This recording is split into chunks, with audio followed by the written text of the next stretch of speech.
نہیں رکھتی تھی، یعنی موجودہ انسانوں سے پہلے وجود نہیں رکھتی تھی، تو پھر یہ تصاویر کیسے ان پتھروں پر اور ان دیواروں پر کنندہ کی گئیں؟ کیونکہ اگر اس وقت کوئی ایسی شے موجود ہی نہیں تھی تو پھر ان کا تصور بھی کیسے ہو سکتا تھا؟ کیا یہ محض تصوراتی تصاویر تھیں؟ اور اگر یہ محض تصوراتی تصاویر تھیں تو کیا آج ایسا ممکن ہے؟ نہیں، بالکل نہیں۔ یہ تصاویر چیخ چیخ کر اس بات کا اظہار کرتی ہیں کہ آل فرعون کے پاس یہ سب کچھ تھا۔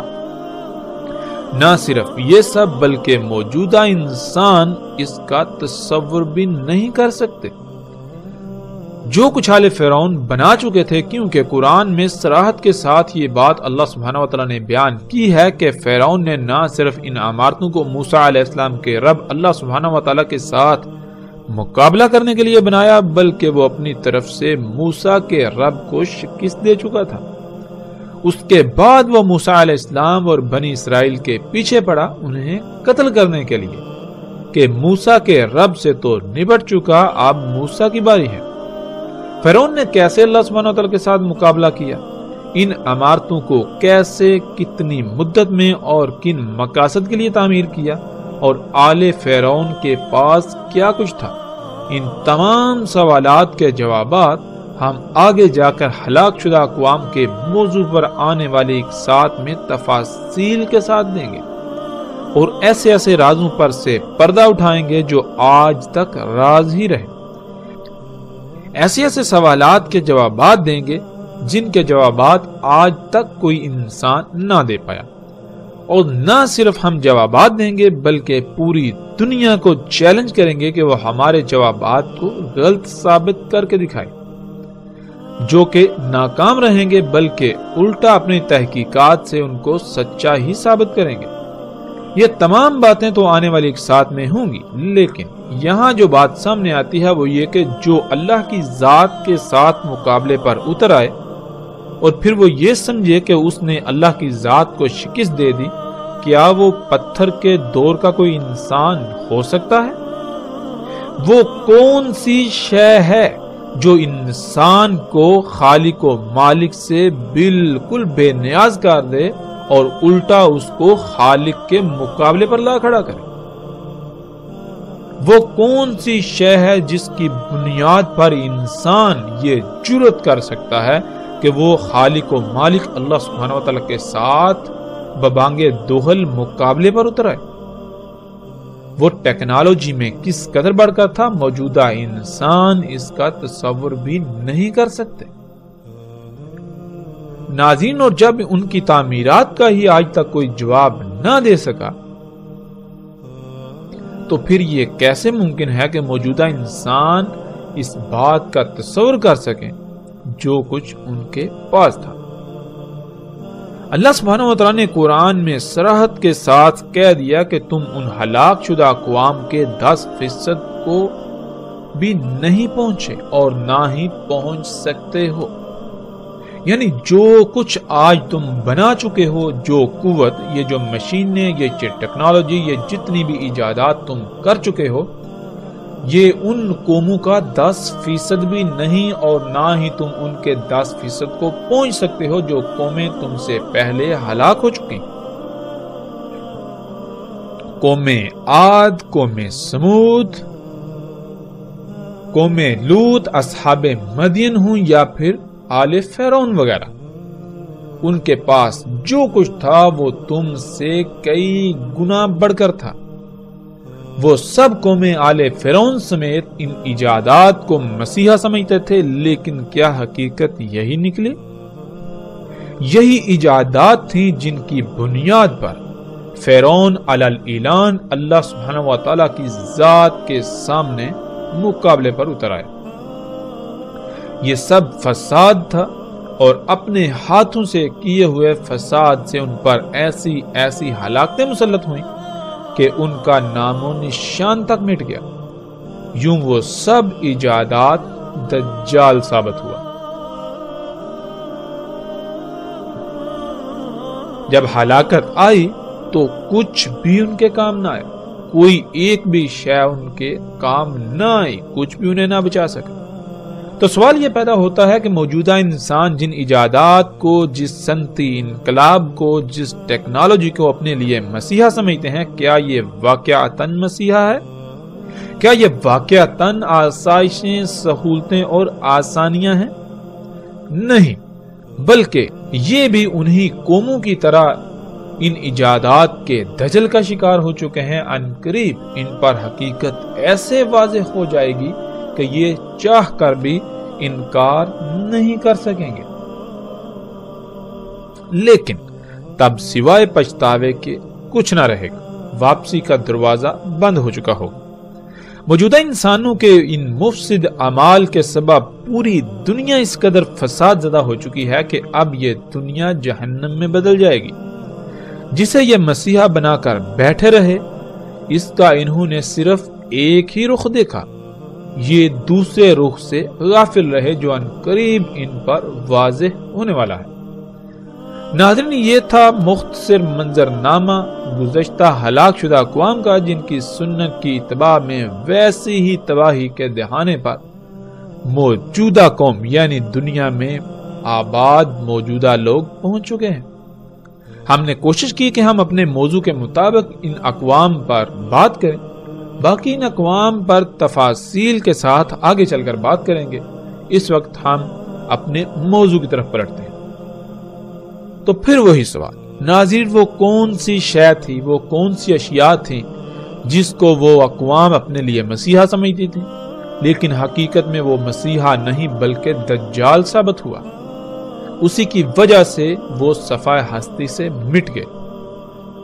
جب جواب تلاش کیا جائے تو وہ جواب یہی سامنے آئے گا، وہ یہی ٹیکنالوجی، یہی ایجادات تھیں، یہی مشینیں تھیں، یہی صنعتی انقلاب تھا جو آج موجودہ انسان کر چکے اور ان سب کو اپنے لیے مسیحا سمجھتے ہیں، زندگی کو آسان سے آسان تر بنانے کے دعوے دار ہیں۔ لیکن کیا حقیقت یہی ہے؟ یہ تو اس کا ایک پہلو ہے، اس کا ایک رخ ہے جو انتہائی دل فریب ہے، لیکن اس کا دوسرا پہلو جو انتہائی بھیانک ہے وہ چھپا دیا گیا۔ اگر اسے دیکھ لیا جائے تو پتا چلے گا کہ یہ ایجادات، یہ ٹیکنالوجی مسیحا نہیں بلکہ دجال ہے، یہ محض ایک دھوکہ ہے، جن کی وجہ سے آج دنیا تباہی کے دہانے پر پہنچ چکی، طرح طرح کی بیماریوں کا سیلاب امڑ آیا، پوری دنیا سیلابوں، طوفانوں، آندھیوں اور زلزلوں کی لپیٹ میں ہے۔ جگہ جگہ سے زمین دھنس رہی ہے، پہاڑ ٹل رہے ہیں، زمین میں قائم کیا ہوا اللہ سبحانہ و تعالیٰ کا میزان بگڑ چکا ہے۔ ان ایجادات کی وجہ سے، اس صنعتی انقلاب کے نام پر دجال کی وجہ سے، اسی صنعتی انقلاب، ان ایجادات، اس ترقی کے نام پر دجال کی وجہ سے ایک عظیم تباہی موجودہ انسانوں کے سر پر آ چکی ہے۔ لیکن کوئی بھی ایسا نظر نہیں آتا جو غور و فکر کرنے والا ہو، جو اللہ کی طرف لپکنے والا ہو۔ ناظرین، رسول اللہ صلی اللہ علیہ وآلہ وسلم نے کہا تھا کہ کوئی ایک بھی نبی ایسا نہیں جس نے اپنی قوم کو فتنہ دجال سے نہ ڈرایا ہو۔ اور ایسی روایات میں عربی کے جو الفاظ استعمال کیے وہ دو طرح کے ہیں، ایک ہے لفظ ناظرہ اور دوسرا ہے لفظ حاضرہ۔ ناظرہ کہتے ہیں متنبہ کرنے کو، یعنی اگر کوئی ایسا کام کیا جا رہا ہو جس کا نتیجہ انتہائی بھیانک ہو یا نقصان دہ ہو تو اس کام یعنی اس عمل کے رد عمل سے پہلے ہی اس سے آگاہ کر دینا کہ اس عمل کو یا ان اعمال کو چھوڑ دو، ورنہ رد عمل کی صورت میں مارے جاؤ گے، نقصان اٹھاؤ گے۔ تو جتنے بھی نبی آئے انہوں نے دجال سے متنبہ کیا، یعنی انسان جو اعمال کر رہے تھے ان کو متنبہ کیا کہ اگر تم نے اپنے انہی اعمال کو جاری رکھا، ان اعمال کو ترک نہ کیا، تو پھر وہ وقت دور نہیں جب تم اس مقام پر پہنچ جاؤ گے جہاں سے واپسی ناممکن ہو جائے گی، اور تمہاری انہی اعمال کے رد عمل میں ایسی تباہی تم پر مسلط ہوگی کہ تمہارا نام و نشان مٹ جائے گا، کیونکہ جو اعمال تم کر رہے ہو یہ تمہیں آہستہ آہستہ مرحلہ با مرحلہ ایک وقت ایسا آئے گا کہ اللہ کے ساتھ کھلم کھلا شریک بنا کر کھڑا کر دیں گے۔ یعنی تم آہستہ آہستہ بڑھتے بڑھتے ایسی ایجادات کرو گے کہ تم اللہ کے کاموں میں براہ راست مداخلت کرو گے۔ تم ان ایجادات کو اپنے لیے مسیحا سمجھو گے، مگر وہ دجال ہوگا۔ اسی وجہ سے تم پر عظیم ہلاکت مسلط ہوگی، تم پر ساتھ آئے گی۔ ناظرین، ہر قوم جب اللہ کی حدود سے باہر نکلتی ہے تو پھر یہ کائنات اللہ سبحانہ وتعالی نے خلق ہی ایسے کی کہ انسان کے سامنے حادثاتی طور پر راز کھلتے چلے جائیں گے۔ یوں آہستہ آہستہ انسان اس سطح پر پہنچ جائے گا کہ وہ اپنے ہاتھوں سے دجال کو خلق کر بیٹھے گا، جس کا انجام عظیم تباہی کے سوا کچھ نہ ہوگا۔ یہی گزشتہ اقوام کے ساتھ ہوا اور یہی اس موجودہ قوم کے ساتھ ہوا، اور اب عظیم تباہی سر پر آ چکی ہے۔ ناظرین، دوسرا لفظ تھا حاضرہ۔ حاضرہ کہتے ہیں اس خطرے کو، اس ڈر کو جو سامنے موجود ہو یا پھر بالکل واضح نظر آ رہا ہو۔ یعنی ہر نبی نے دجال سے ڈرایا، جو ایسا خطرہ تھا، ایسا فتنہ تھا جو موجود تھا۔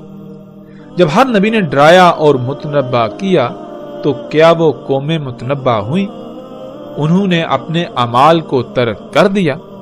قرآن میں اللہ سبحانہ وتعالی نے بار بار واضح کر دیا کہ نہیں، انہوں نے ہر نبی کی، ہر رسول کی تکذیب کر دی، تو پھر وہ اسی ہلاکت کا شکار ہوئے جس سے ان کو متنبہ کیا گیا تھا۔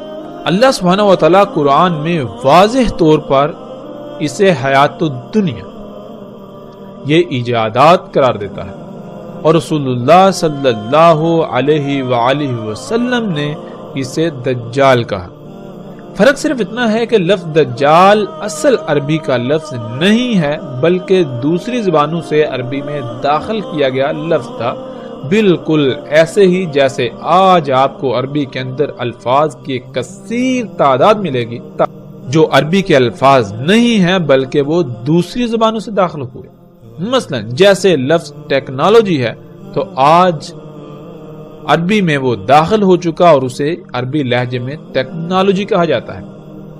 جیسے ہی تھوڑا وقت گزرے تو آئندہ آنے والی نسلیں یہ ماننے کو تیار ہی نہیں ہوں گی کہ یہ لفظ ٹیکنالوجی عربی کا لفظ نہیں ہے، بلکہ ان کے لیے یہ لفظ عربی کا ہی کہلائے گا اور انہیں نظر آئے گا۔ بالکل اسی طرح اس وقت لفظ دجال، جو کہ اصل عربی کا لفظ نہیں ہے، یہ کسی دوسری زبان کا لفظ تھا جو اس وقت عام استعمال ہوتا تھا، اور قرآن میں اللہ سبحانہ وتعالی نے لفظ غرور استعمال کیا جو کہ خالص اصل عربی کا لفظ ہے، لیکن اس وقت اس کا استعمال عام نہیں تھا، بلکہ اسی طرح جیسے قرآن میں لفظ الانفال آیا، جب یہ لفظ عربوں کے سامنے آیا تو وہ اس لفظ سے ہی واقف نہ تھے، تو سوال کر دیا کہ یہ انفال کیا ہے، تو صرف لفظ انفال کی وضاحت کے لیے پوری سورت انفال نازل ہوئی۔ ناظرین، بالکل اسی طرح اس وقت عربوں میں لفظ غرور استعمال نہیں ہوتا تھا، بلکہ لفظ غرور کی بجائے لفظ دجال عام استعمال ہوتا تھا۔ یعنی لفظ غرور کے متبادل کے طور پر لفظ دجال کا استعمال اس وقت عام تھا۔ دجال لفظ چونکہ اصل عربی کا لفظ نہیں اور قرآن اللہ سبحانہ وتعالی نے عربی میں نازل کیا، تو اسی وجہ سے رسول اللہ صلی اللہ علیہ وآلہ وسلم نے اس وقت کے لوگوں کو سمجھانے کے لیے جو اس وقت لفظ عام استعمال ہوتا تھا، جو سب کی سمجھ میں آنے والا تھا، اسے استعمال کیا۔ یوں لفظ غرور اور لفظ دجال دونوں ایک ہی معنی رکھتے ہیں۔ اللہ سبحانہ وتعالی نے اسے قرآن میں حیات الدنیا قرار دیا، جیسا کہ آپ اس آیت میں دیکھ سکتے ہیں۔ اللہ سبحانہ وتعالی کہتے ہیں وَمَا الْحَيَاةُ الدُّنْيَا إِلَّا مَتَاعُ الْغُرُورِ، اور نہیں ہے دنیا کی حیات مگر دھوکے کا ساز و سامان۔ یعنی یہ جو کچھ بھی اس وقت دنیا میں تمہیں نظر آ رہا ہے یا جو کچھ تم بنا چکے ہو، یہ محض ایک دھوکہ ہے۔ اور اللہ سبحانہ وتعالی نے قرآن میں بار بار کہا، اس پر زور دیا کہ کہیں اس دجل کا، اس دھوکے کا شکار نہ ہو جانا۔ یہ دنیاوی مال و متاع، یہ جو کچھ بھی ہے، یہ محض دھوکہ ہے، تو جو بھی اس کے دھوکے کا شکار ہوگا تو وہ دنیا اور آخرت میں ہلاکت کا شکار ہو جائے گا، اور اگر پوری کی پوری قوم ہی اس دھوکے کا شکار ہو جائے تو پھر دنیا کو فساد اور اس فساد کے ظاہر ہونے، یعنی انسانوں کے اعمال کے رد عمل کے طور پر آنے والی تباہیوں، اور بالآخر انسانوں کے نزدیک ایسی عظیم تباہی سے کوئی نہیں بچا سکتا جو انسانوں کا صفحہ ہستی سے نام و نشان مٹا دے۔ ناظرین، الحمدللہ ہم نے قرآن سے یہ جان لیا کہ وہ کون سی شے تھی جس سے تمام کے تمام نبیوں نے متنبع کیا۔ وہ یہی ٹیکنالوجی تھی، یہی ایجادات تھی، یہی دنیاوی مال و متاع تھا، اور انہی ایجادات کے سبب آنے والی عظیم تباہی سے متنبع کیا۔ تو پھر یہ کیسے ممکن ہو سکتا ہے کہ دجال اس کے علاوہ کچھ اور ہو؟ ایسا ممکن ہی نہیں کہ دجال اس کے علاوہ کوئی اور شے ہو۔ اب اصل سوال یہ ہے کہ اگر دجال یہی ایجادات ہیں، یہی صنعتی انقلاب ہے، تو کیا محمد رسول اللہ صلی اللہ علیہ وآلہ وسلم نے ان ایجادات کو دجال کہا؟ اور اگر ان کو دجال نہیں کہا تو کم از کم اتنے غیر معمولی امور کے بارے میں رسول اللہ صلی اللہ علیہ وآلہ وسلم نے کچھ نہ کچھ تو ضرور بتایا ہوگا۔ کیا یہ ایسا ممکن ہے کہ اتنے غیر معمولی امور جن کا آج سے چند صدیاں پہلے تصور کرنا بھی ممکن نہیں تھا، ان کے بارے میں رسول اللہ صلی اللہ علیہ وسلم نے کچھ بتایا نہ ہو؟ ایسا ممکن ہی نہیں۔ اگر ان کو دجال نہیں کہا تو پھر ان کو کیا کہا؟ کچھ نہ کچھ تو ضرور کہا ہوگا۔ ان ایجادات کے بارے میں کیا آج تک ہمیں بتایا گیا؟ کیا آج تک ہم نے یہ سوال اٹھایا؟ اگر نہیں تو کیوں؟